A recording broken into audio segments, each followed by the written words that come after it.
Kaya hindi basta salita ang Katoliko. Nasa utos mismo. Kristo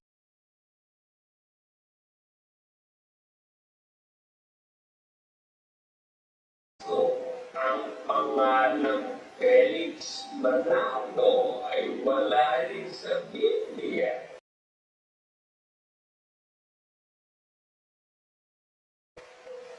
Ang simbahan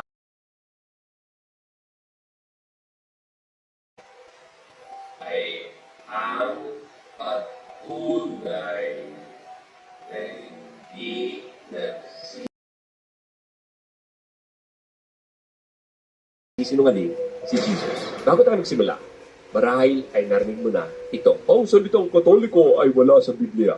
Ibig sabihin, gawa ng tao ang simbahang Katoliko. Mag-stay ka hanggang sa dulo ng video na ito.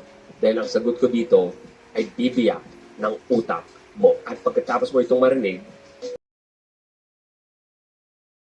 tulan muna natin sa reason number 1. Matthew 16:18. Puntahan natin ang Biblia mismo. Ito ang direktang salita ni Jesus. At sinasabi ko rin naman sa iyo, ikaw ay Pedro.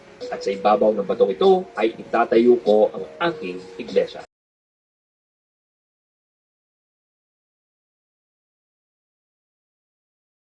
Ko ang aking iglesia. At ang mga pintuan ng Hades ay di magsisipanaig sa kanya.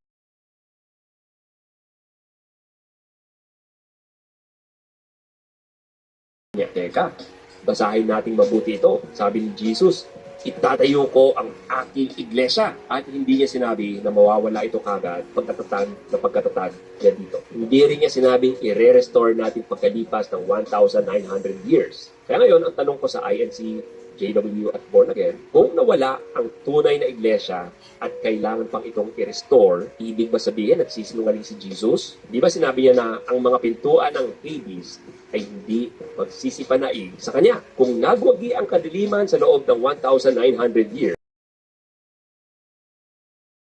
1,900 years na nagtungo ang mga Kristiyano sa panahong iyon. Lahat ba sila ay naligaw? Kasama ang mga tinuruan ng mga apostol? Kasama ang mga martir? Ang simbahang Katoliko ay ang patunay na hindi nagsisinungaling si Jesus. At yan ang unang reason.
Ang pangalawang reason, ito walang ibang